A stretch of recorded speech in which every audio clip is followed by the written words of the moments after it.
you're traveling through another dimension. A dimension not only of sight and sound, but of mind. A journey into a wondrous land whose boundaries are that of imagination. That's the signpost up ahead. Your next stop, the Twilight Zone.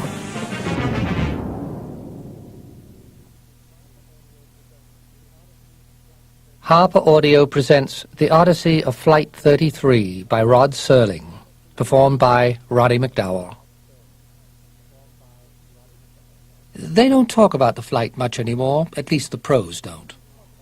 On occasion, a vastly theoretical article will appear in a Sunday supplement, or mention will be made in a book on air disasters, but, by and large, the world's day-to-day catastrophes are sufficient in scope and number to take even the loss of a giant airliner off the agenda.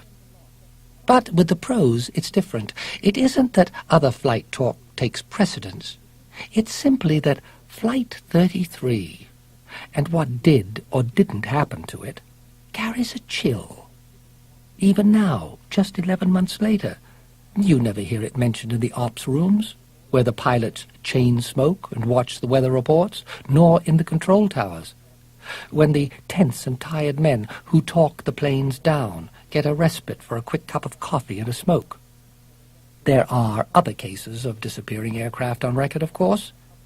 There was Amelia Earhart, who took off from New Guinea for the mid-Pacific island of Howland and was never heard from again. There was the less well-known but equally tragic case of the 2 U.S. Navy AD-6 Sky Raiders on a flight for Fallon, Nevada, who neither arrived nor left a clue as to what happened to them. There was the mysterious case of the 2 British airliners, the Star Ariel and a sister ship, the Star Tiger. Tiger vanished over that sea of weeds called Sargasso, which lies in the Atlantic off the Bahamas. 13 days later, Ariel followed her into oblivion. No trace of either plane was ever found. But Flight 33 was different. It was a jet airliner, beautiful, graceful, full of incredible power, as safe as any plane could be.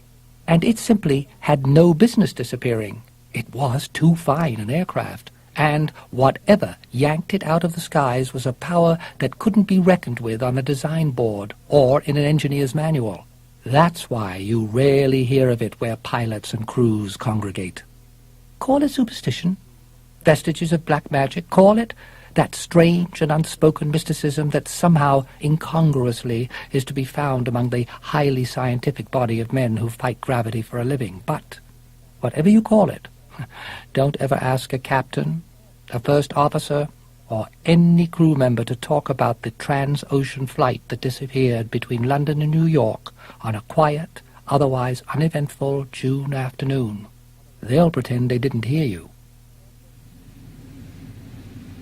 Transocean 33 was airborne at 8:30 a.m. and left a fog-shrouded London International Airport under normal and routine circumstances.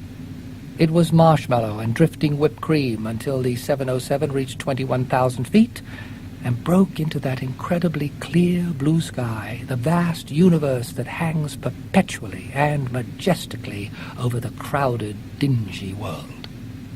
3 hours later, the aircraft was 1,000 miles from the Atlantic seaboard.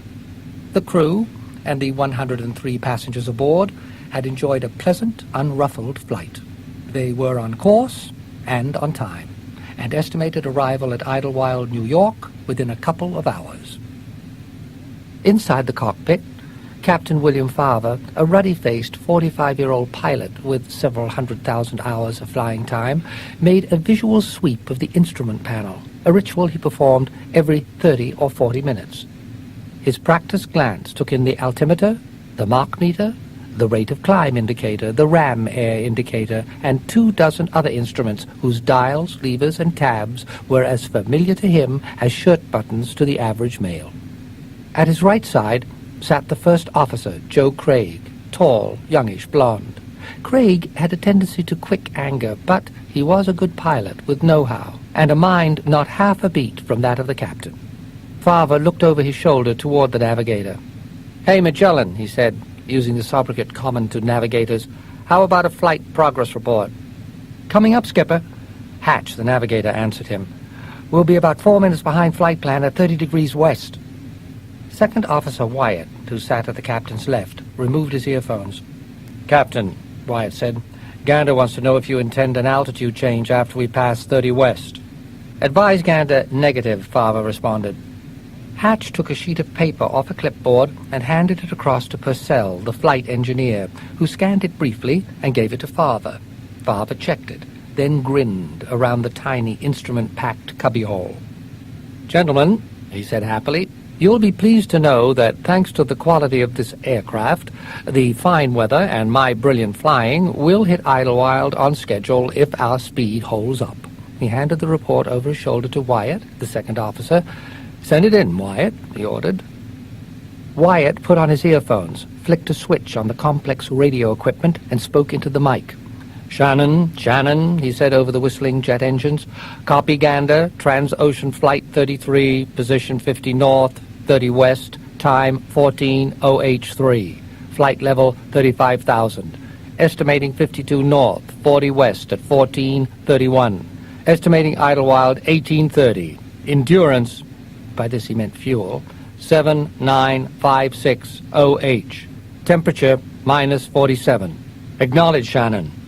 He listened for a moment, heard the muffled voice at the other end, then flicked the switch. "Report received, Skipper," he announced.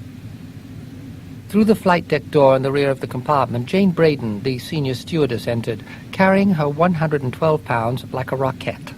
Her shoulder-length blonde hair was pulled back severely in a bun, but she still looked like a rocket and was built, in the memorable words of flight engineer Purcell, overheard in a bar one evening, like a steel-girded, two-funnel ship of the line on her inaugural sailing day. Jane leaned against the navigator's chair, and Craig spoke to her without turning. "How you doing back there, Janie? Your passengers are highly content. But on behalf of the stewardesses, we would like to respectfully request that we get to New York as soon as possible." She smiled, and the smile was bright and beautiful, much like the rest of her. "One's going to the opera," she continued. 3 have heavy dates, and the 4th is available to any honorable and single male crew member. There was laughter at this. Purcell half rose in his seat to announce his qualifications in a piping voice that always made him sound like a bosun with a built-in claghorn. Farver, laughing with the rest of them, suddenly broke off and stared out into space. Like many pilots, somewhere along the line the captain had developed a sixth sense for anything amiss. It could be a slightly laboring engine that skipped once in 1,000 revolutions. It could be a stodgy rudder that an engineer wouldn't pick up with a microscope, but a pilot could feel. Or it could be a sensation of something indefinable, something without a precedent that would suddenly blanket him with a packed ice feeling of impending trouble. And at 35,000 feet in a 600 miles an hour airplane, trouble wore 1,000 masks, 1,000,000 disguises. It could creep out of a crevice at any point along the 146-foot fuselage of a 707. Farber had that feeling. "Hold it a minute," he said. He stared off to the left of the instrument panel, obviously listening. Then he turned to Craig. "You feel anything?" he asked. Craig, too, listened. "Feel anything? No, what do you mean, Skipper?" Farber shook his head. "I don't know. I felt something funny, a sensation of speed." His eyes ran hurriedly across the instrument panel. I can't put my finger on it." Then he took a deep breath, and he seemed to relax. "I guess I'm getting old." Craig glanced at the instruments. "True airspeed 540, Skipper. We're level. Do you suppose we picked up a tailwind?" Farber shook his head. "Yeah, maybe. Those jet streams are tricky. I remember a TWA guy once told me he hit one that he figured was adding 200 knots to his ground speed. This is a crazy feeling I can't shake. You can't feel a tailwind, but I feel something." Craig shook his head. "Everything looks fine, Skipper." "Magellan," Farber said to the navigator, "give us a check speed with your Loran." "Right," Hatch answered. He watched the grid lines of the black box in front of him. where the 2 pinpoints of light appeared and disappeared. His jaw tightened, and perspiration appeared on his forehead. "I'd better do it again," he said. "What's going on?" Jane began. Hatch waved to quiet. "Hold it a minute." He studied the Loran. "Skipper," he said tersely, "Loran indicates a ground speed of 830 knots. He shook his head, mystified. "I've never heard of a tailwind like that." Father's voice was tight. "Check it again." Then he turned to Wyatt. "See if you can raise OSB Charlie, air defense radar. Ask them to give us a fix and check our ground speed." He then turned back toward the navigator. "Hatch, are you sure about that Loran?" Hatch's eyes were glazed with concentration as he studied the instrument. "Skipper, I'm not only sure, but we're still accelerating. 980 now." He hunched closer over the Loran. 1120. 1500. His lips began to tremble and his face suddenly looked white. "Jesus God!" he half shouted. I can't even keep up with it." "Anything from air defense?" Father barked at Wyatt. "No, sir," was the answer. "I can't raise them." Hatch half rose in his seat, his voice trembling. 2100, honest to God, 2100, and still increasing. "I hope the wings stay on." It was more than just a statement from Craig. It was like a prayer. "They will," Father answered grimly. "Don't worry about the wings. Just watch that true airspeed. Ground speed doesn't mean a goddamn thing. We're just in a hell of a jet stream." He looked down at the instruments and then shook his head in total disbelief, which was almost shock. "Magellan," he said, his voice raised. "My needle just reversed on Gander Omni." He looked up. "How in God's name could we get past Gander? Give me a fast position check." Hatch stood on his seat in order to put his head into the tiny astrodome over the cockpit. He took a fast fix on the sun. For a moment he was silent, and then he said, "Skipper, we are past Gander. We must be doing 3,000 knots." Taut, suddenly lined faces looked at one another, and fear, like an airborne virus, infected the room. Father's voice cut into the silence. "Try to raise Harmon Control," he ordered Wyatt. "And if you can't raise them, try Moncton or Boston. And at this speed you might as well try to get Idlewild." Wyatt again went on the radio. "Transocean 33, he said, his voice trembling slightly. "Transocean 33. Harmon Control. Come in, please. Harmon, please acknowledge. Transocean 33, Moncton. Transocean 33, Boston Control. Come in, please. Transocean 33 to Idlewild Control. Can you hear us? Please." Wyatt lowered the mic. "No soap," he said quietly. "I can't raise anyone." Fear was the silence that followed the announcement. It was the sweat on Wyatt's forehead. It was the grim set to Craig's face. It was the panicky fluttering of Jane Braden's heart. And, to Captain Father, it was an interloper, threatening his coolness, his presence of mind, his ability to think and make decisions. The instruments in front of his eyes told him a lie. They couldn't be going that fast. Not and stay in one piece. Not and have the wings remain on the aircraft. Not without being shaken to pieces and disintegrating into so many tons of falling metal. And yet, they were continuing to accelerate.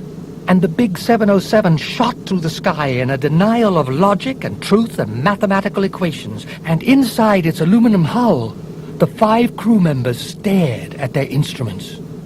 Deep inside, they acknowledged their fears and gave silent assent to their helplessness. A few moments later, Jane Braden closed the flight deck door behind her and went into the lounge. Her assistant, Paula Temple, a short, attractive brunette, was putting coffee in a tray in a small galley adjoining the lounge.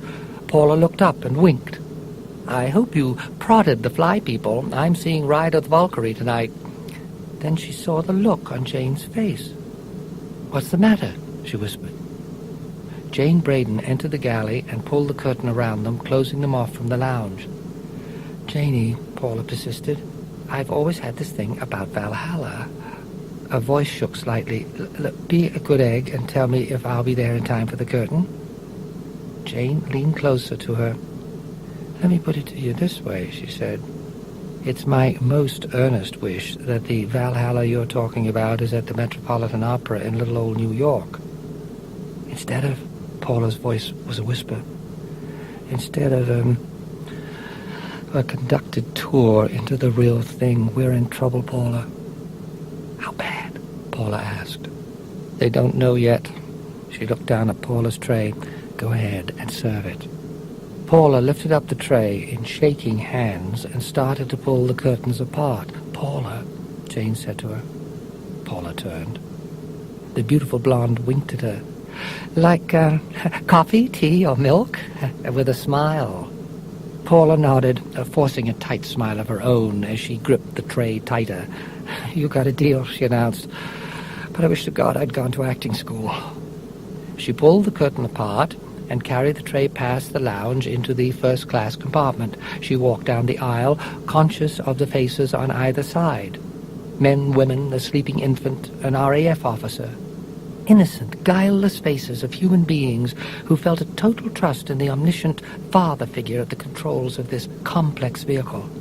They felt safe because the alternative was a panicky insanity. A stout, mouth-flapping, middle-aged woman who was every tourist who ever complained about cold water in a London hotel and trumpeted America's preeminence in the field of plumbing fixtures spewed out a monologue to the tall, grey-haired RAF pilot beside her. It's as my late husband used to say, she gurgled. The only problem with the British, aside from the fact that you're perhaps, well, a little behind the times, is this awful coldness of you people. You just don't seem to emotionalize anything. You're such cold fish about everything. And you know, it's a fact. A person just gets sick holding things in. She swept on without dropping a beat. You know, you talk about ailments. I had a cousin once in Boise, Idaho.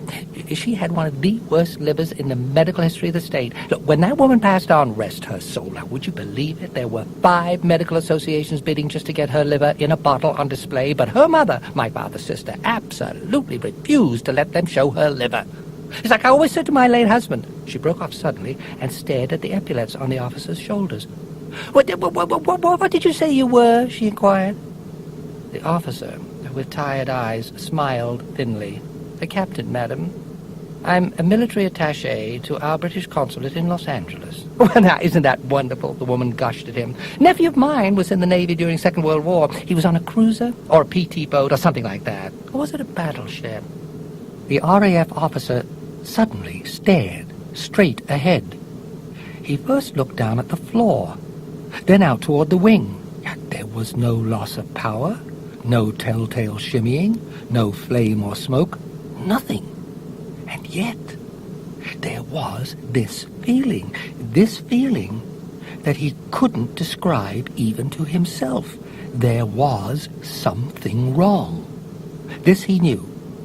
It was simple and unequivocal. There was something going wrong with this plane. He turned to look down the aisle at the stewardess who was picking up coffee trays. Were her hands shaking as she went by him? Was there an odd look on her face? Imagination can spawn one nightmarish hallucination after another. This he knew. But the sensation persisted. And there was an odd look on the stewardess's face as she passed him. What's the matter? His stout seat companion asked. Air sickness? Oh, look, I've got some wonderful pills in my bag here. Do you feel anything? He interrupted her. The woman stared at him blankly. Oh, feel anything? Like what? The RAF captain averted her look. Nothing, he said softly. I just thought I felt something. He looked at the woman briefly out of the corner of his eye and decided he'd keep this one to himself. He smiled at her and said, What about this nephew of yours in the Navy? In the rear seat of the first-class compartment, a middle-aged man smiled at his wife. You notice how nervous that little stewardess was? Probably got some kind of big, heavy date or something when we land in New York. His wife nodded sleepily, closed her eyes. The man picked up a magazine and began to read. In the cockpit of Flight 33, the tension was like a big block of some material that could be cut with a saw. At intervals, each man looked toward father, hunched over his instruments, and then to Hatch, the navigator, who continued to study the Loran, shaking his head in disbelief as each moment passed.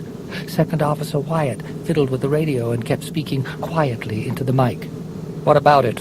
Farver asked him. Wyatt shook his head. "Not a thing, sir. Not a bloody thing. Either they're off whack, everybody out there," his voice was meaningful, "or we are." Craig whirled around in his seat. "Why the hell don't you check your equipment? I checked it 4 times. Wyatt shouted back. "Knock it off," Farver interrupted. "We'll just have to bullet through and see if—" He never completed this sentence. Not then or ever. There was a sudden, blinding flash of hot white light. For one fragment of a second, they seemed caught up in some kind of giant picture negative in reverse polarization. They looked foggy and indistinct. Then the cockpit shuddered and bucked. Purcell was flung from his seat. The clipboards overhead tumbled down on Hatch's head. Both Farver and Craig instinctively reached for the controls, but the light had dissipated and the plane was once again in easy level flight. "Did we hit something?" Craig asked breathlessly. "I don't know," Farver answered briefly. "Check for damage." Craig looked out the side window. "Numbers 3 and 4 still on the wing," he announced. "They look okay." Farver turned from studying the left wing. "Ditto 1 and 2, he said tersely. "Everything seems in one piece. Purcell, go aft and check for any cabin damage. Report back as fast as you can. I'll get on the horn and try and calm everybody down if they need calming. Tell the girls to stay with it." He turned back to the instrument panel, and his eyes traversed the maze of levers and dials. "We're in trouble," he said softly, as if to himself. "But I'll be goddamned if I know what kind of trouble." "That light," Hatch said in a strained, tight voice. "That crazy light, what was it?" "That's something we'll have to find out," Farver said. He turned to Craig, and quick, too. "What was the shaking?" Craig asked. "Turbulence?" Farver shook his head. "I doubt it. It was more like Like what?" Craig asked impatiently. Like a sound wave," Farver said. "As if we'd gone past the speed of sound." Craig was incredulous. "You mean we hit Mach 1? We broke the sound barrier? But how the hell could that happen? We didn't get any Mach 1 warning." "We probably wouldn't," Farver said. "Not with a true airspeed of only 440. I don't know what it was. I just don't know. Magellan's last speed check showed 3,000 knots. We could have broken some kind of sound barrier, but..." He hesitated. "But not any sound barrier I've ever heard of before. Magellan, can you give me a Loran fix now?" Hatch checked his equipment. "Whatever that bump was, Skipper," he said, "it's really knocked out everything. Loran's inoperative." "Altimeter and rate of climb steady, Skipper," Craig announced, checking the dials in front of him. Behind them, Wyatt fiddled with the radio. "Skip," he said, "I still can't raise Gander or Moncton or Boston or any place. It's like I said, either they're off the air or we are, or both." Farver took a deep breath. "Hatch, get me a sun fix. I'll need a heading to Idlewild from our last known position. If we can't raise anybody, we'll have to go down and establish visual contact." Craig looked at him amazed. "Skipper," he said, "we can't do that. If we leave this altitude, we'll land smack dab in the middle of 20 other flights." "Anybody got an alternative?" Farver asked. "Sooner or later we're going to have to find a landmark or go VFR. With no radio contact, we're like a deaf and dumb man, and as long as we stay up here, we're also blind."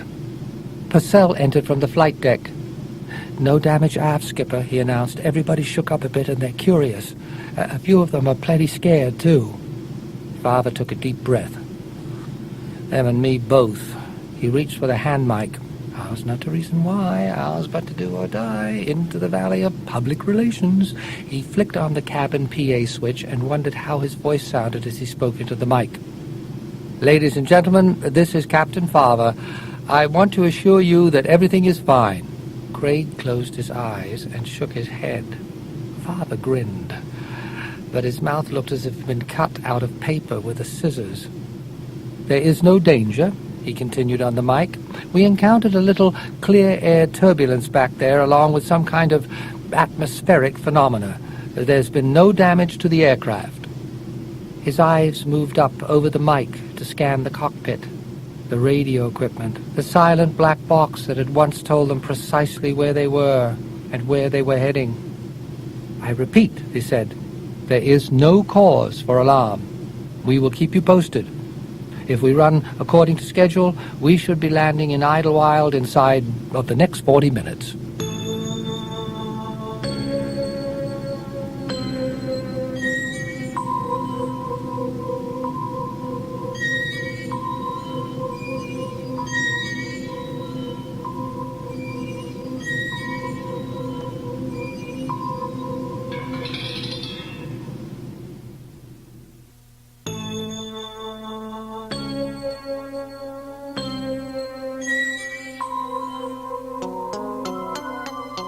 He flicked off the switch and put the mic aside. "Jesus God," he said to himself, "I should put on a grey flannel suit and sell toothpaste." There was a point, he thought to himself, where the passengers and crew should link arms and face whatever there was to face. They could be milk-fed and reassured to a degree, but then you had to come clean and tell them it was altogether probable that catastrophe was about 2 city blocks away, and all of them had better start making their peace. This was what he thought. But what he said was, "Purcell, what's our fuel?" Purcell checked his instruments.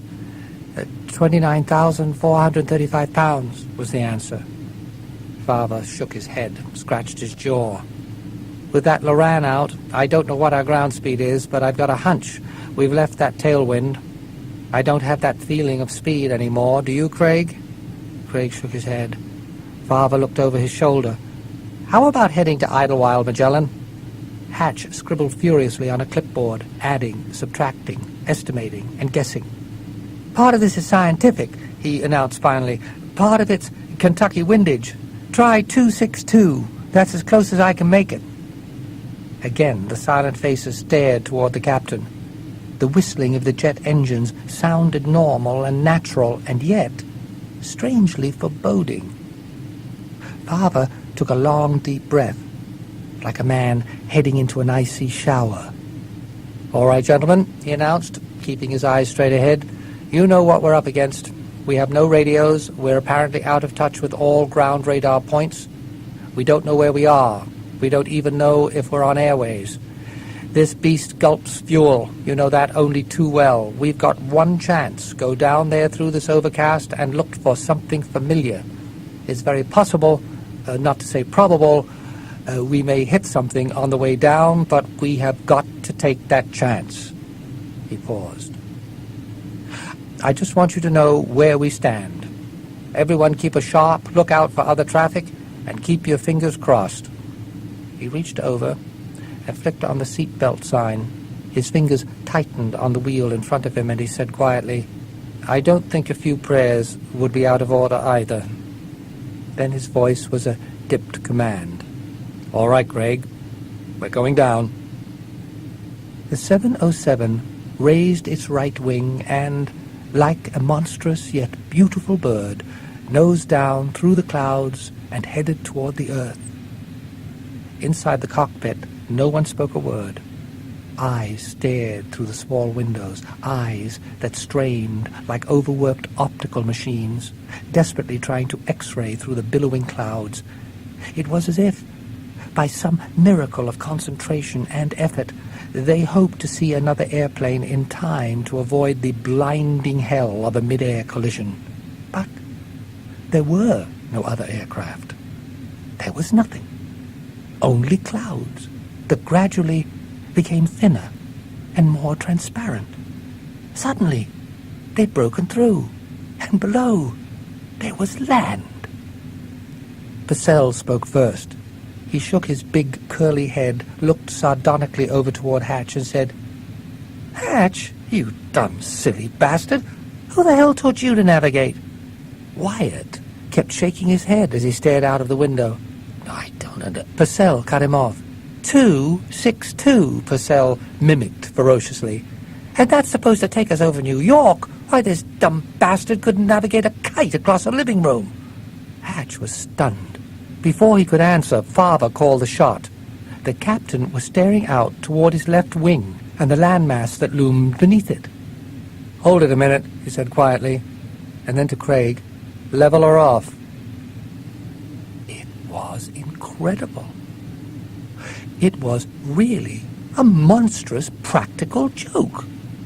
It was a bad dream that followed a late lobster snack and an extra quart of beer, but there it was, down beneath them, stretched out in sharp and clear relief.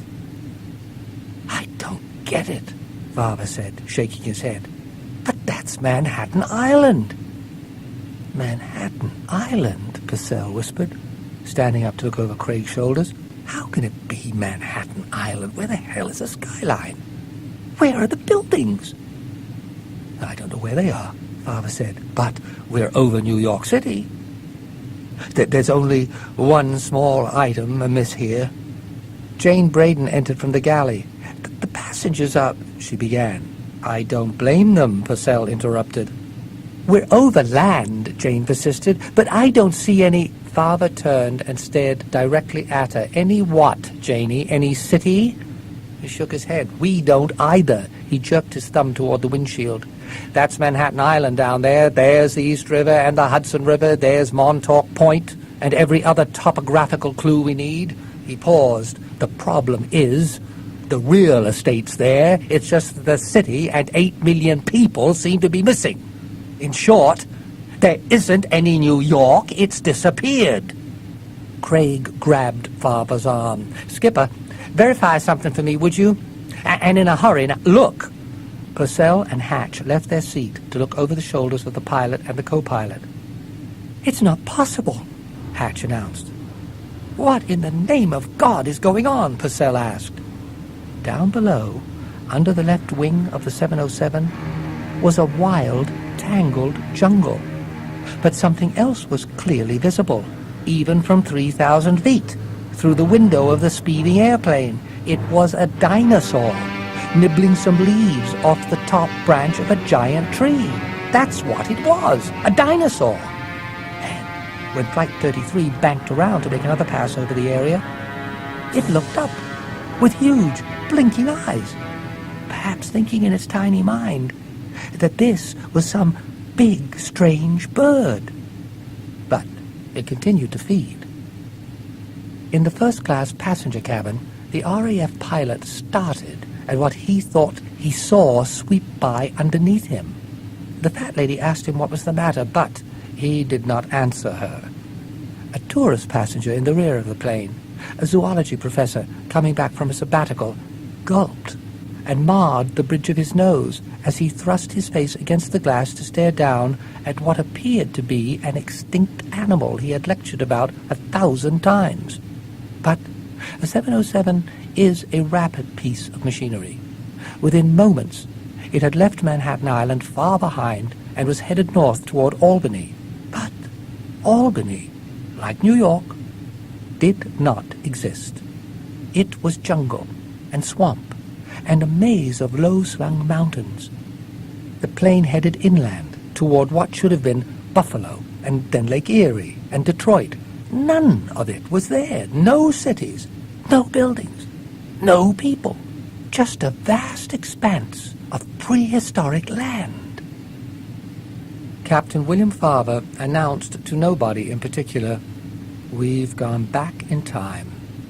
Somehow, some way, where we went through the speed of sound, we went back in time." Silence from the crew. Silence from Jane Braden, who, in this crazy, illogical moment, wanted to cry. Silence from Father, though his mind worked and probed and sifted and tried to formulate a plan. Any eventuality, that, in a sense, was the Hippocratic oath of the airline pilot. Be prepared for any eventuality and be ready to meet it in a fraction of an instant, without panic or indecision. But any eventuality did not include this. It meant a flame out of an engine. It meant a runaway prop. It meant a hydraulic system gone awry, but the nightmare that was moving underneath the aircraft in the form of the eastern section of the North American continent 5 million years earlier, this was an eventuality not planned for in any manual. It was Craig who finally spoke. "What are we going to do about it, Skipper?" Purcell looked at the fuel indicator. "Skipper, we're down to 19,000 pounds, he said. Father scanned his instruments. "Here's what we do about it. We rev this baby up until she's going as fast as she can. We will climb upstairs until we hit that jet stream, and then—" He looked at the faces of the men and the girl. "And then we try to go back where we came from." He turned to Craig. "All right, first officer," he said in a voice just loud enough to be heard. "Let's do it." The 707 pointed its nose toward the high layer of cumulus clouds and in a moment was immersed in them, pulling away from the earth that mocked them with its familiarity and with its strangeness. Hatch suddenly noticed that his Loran was working again, and he screamed out the airspeed as the ship climbed. 700 knots, he announced. 780 knots. 800 knots. 900 knots. He looked up excitedly. "Skipper, we're doing it, I think. Honest to God, I think we're doing it." The plane screamed through the sky like a projectile from some massive gun. In 38 seconds, it was up to 4,000 knots. Father suddenly looked up, the sweat pouring down his face. "We're picking it up again. Feel it. We're picking it up again." They all felt it now. A sensation of such incredible speed, a feeling of propulsion beyond any experience they'd ever had before. And then the white light flashed in front of their faces once again. The cockpit bucked and lurched, and then the light was dissipated, and the plane was level, its jet engines sucking in the air and roaring with unfettered power.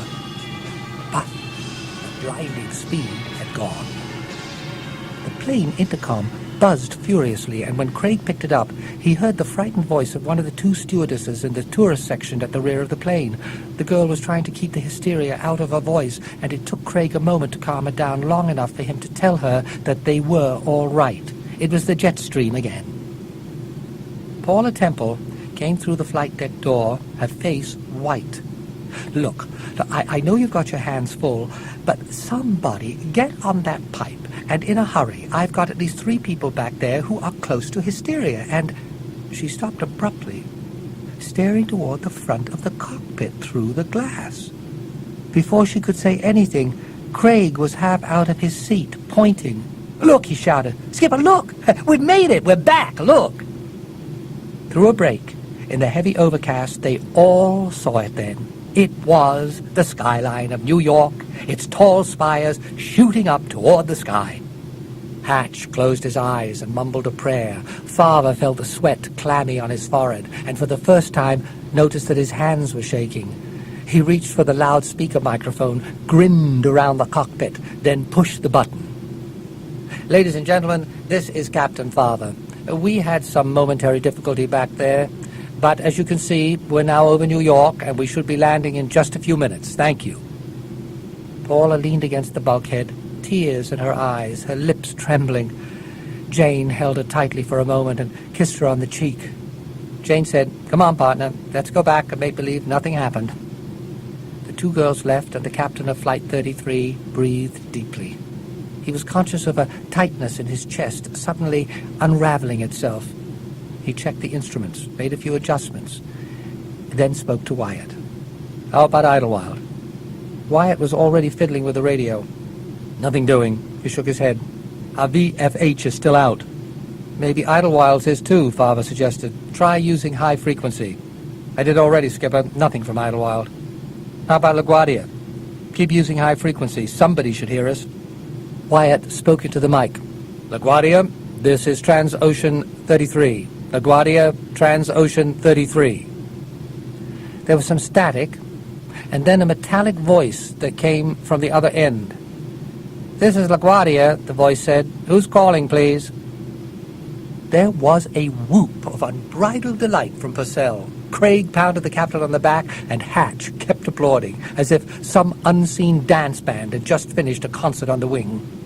Wyatt held up his hand for silence and went back on the mic. This is Transocean 33, LaGuardia, he said. We're on the northeast leg of the LaGuardia Range. Both our ILS and VOR appear inoperative. Request radar vector for Idlewild ILS. There was a pause at the other end, and then the voice came back, impatient and belligerent. What are you, a wise guy? You'd like what? Wyatt's face sobered. A radar vector to Idlewild ILS, he repeated. What flight did you say this was? The LaGuardia tower asked. Wyatt's voice took on a tenseness. Transocean 33. Come on, LaGuardia, quit fooling around. We are low on fuel. The other four men in the cockpit leaned forward toward Wyatt, a tiny, errant fear building in each mind as to what new devilment, what new, incredible, and wild deviation from the norm they were moving against now. Then, the LaGuardia tower voice came back on. Transocean Airlines? It asked, what kind of aircraft is this? This is Transocean 33, Wyatt said into the mic. A Boeing 707, and we... The voice interrupted him. Did you say a Boeing 247? Father bit his lip, feeling anger and impatience surge through him. He plugged in his own mic. Let me handle this, he said tersely to Wyatt. Then he held the mic close to his mouth. LaGuardia, this is a Boeing 707, and every 5-second period you keep this aircraft up in the air, you're shortening the odds of its ever getting back on the ground. Now, don't give us this 247 jazz. You're only about 20 years behind the times. This is a 707, LaGuardia, a jet. 4 big, lovely Pratt and Whitney turbines, only they're getting hungry. We're low on fuel, and all we want is a radar vector to Idlewild. Now, God damn it, do you have us in radar contact, or don't you? There was a pause, and then the LaGuardia voice came back on, still sullen, but with just a shade of concern. I don't know who you guys are, the tower said, and we don't know anything at all about radar, jets, or anything else. We never heard of a 707 aircraft, but if you're really low on fuel, we'll clear you to land. Craig, who'd been consulting an approach chart during this exchange, leaned over to Farver and pointed to it. Captain, he said, their longest runway is less than 5,000 feet. Now, can we take a chance? The LaGuardia voice came back on. Transocean 33, you're cleared to land on runway 22, altimeter 2988, wind south 10 miles per hour. The captain is to report to the CAA office immediately after landing. Roger, Farver said tersely into the mic. We'll stay in touch. He removed the microphone plug, then suddenly frowned. CAA, he asked aloud. Why, they haven't called the Federal Aviation CAA. Oh, it was part of a pattern, he thought to himself. Yeah, part of a routine they'd been going through for the past hour. A jigsaw puzzle perfect in every detail, except every now and then a round peg appeared and didn't fit in the square hole. Then he shook his head and pushed it out of his mind as he turned to Craig. We'll bring it down, Craig, he said. It'll be like landing in a phone booth, but... Hatch, who was standing up between his seat and the 2 pilots' chairs, suddenly pointed out the window, his eyes wide. Captain, he said, pointing a shaking finger toward the left window. Circle again, will you? He wet his lips. And then, look. Farver winged the plane over gently, circled in as short an arc as he could, and then came back, following the trembling finger of Hatch. And then they all saw it. The scene whisked past their eyes in less than a second, but it registered. It was an indelible shock that made itself known optically, but then entered the mind of every one of the crew members to infiltrate their brains and corrode the lines to sanity. Yes, they had all seen it, and when Farver turned the aircraft to retrace the flight path, they saw it again. A Trilon and Perisphere were set up in the middle of what appeared from the air to be a giant fair or carnival. and they all knew what it was. Craig's hands dropped from the controls, and he had to press them into his sides to keep them from shaking. "Skipper," he said, "do you know what that is down there? Do you know what that—" Father, hunched forward in his seat, kept shaking his head from side to side. Wyatt said, in a small, strained voice, "It's the New York World's Fair. That's what it is. The New York World's Fair." "But that means we're in 1939, Hatch interrupted him. We came back, but dear God, we didn't come back far enough." They all turned toward Father. What was happening was more than they could handle, far more than even their better-than-average minds could assimilate. And they did what any human being would do. They looked up and away, abdicated all decisions, and threw the massive dead weight of responsibility on the number one man in the cabin. Father felt it pressed down on him, the prerogative of command. But worse, the responsibility. They all wanted to know what to do, and he was the one man who would have to tell them. And what do you tell them? What is the procedure? What is the command that is right and proper to cover a situation that has no precedent, no logic, and no reason? For one panicky moment, Father's mind went blank, and he felt like turning on them and screaming, "God damn it, don't look at me, don't wait to hear what I say, don't hang on the next command that's supposed to come from this airplane pilot." Holy Mother! It was too much to expect that any human being could rise up in the middle of this nightmare and point the way to an awakening or anything even resembling it. But after a moment, whatever was the invisible challenge that was thrown at him by the frightened faces, he responded. He was the captain of this aircraft, and though reality and logic were cracking up and falling to pieces all around him, by God, he would command. "We can't land," Father said finally, his voice soft. He shook his head. "We can't land in LaGuardia. And we can't land back in 1939. We've got to try again. That's all that's left. Try again." Craig nodded toward the flight deck door. "What about the passengers?" "I think we had better let them in on it now." Father flicked on the PA system and reached for the mic. "Ladies and gentlemen," he said, his voice firm, full of resolve, no condescension, no fake optimism. "What I'm going to tell you is something I can't explain. The crew is as much in the dark as you are, because if you look out on the left-hand side of the aircraft, you'll see directly below us an area called Lake Success. And those buildings down there aren't the United Nations. They happen to be—" His voice faltered for a moment, then came back on. "They happen to be the World's Fair." Down the length of the plane, the loudspeaker carried Captain William Father's voice, and the passengers listened as a nightmare began to close in on them. "What I'm trying to tell you," Father's voice told them, "is that somehow, some way, this aircraft has gone back into time, and it's 1939. What we're going to do now is increase our speed, get into the same jet stream, and attempt to go through the sound barrier we've already broken twice before.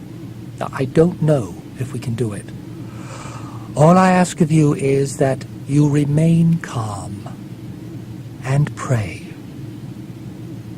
In the cockpit, Father pulled the yoke forward, and the 707 once again pointed toward the sky. The giant aircraft disappeared through the heavy overcast. Its roaring engines grew indistinct and faded out, leaving a silence in its wake and a long jet trail that was picked up by the wind and carried away. 30,000 feet below, it was 1939, and people gaped at the wondrous exhibits. There was the waterfall in front of the Italian building, the beautiful marble statuary that fronted the Polish pavilion, the exquisite detail of the tapestry and wood carvings shown by the smiling Japanese. And the people walked happily through a warm June afternoon, seeing only the sunlight, and not knowing that darkness was falling over the world. She was a transocean jet airliner on her way from London to New York on an uneventful June afternoon in the year 1961. She was last heard from 600 miles south of Newfoundland. Then somehow she was swallowed up into the vast design of things to be searched for on land, on sea, and in the air by anguished human beings fearful of what they'd find. You and I, however, know where she is.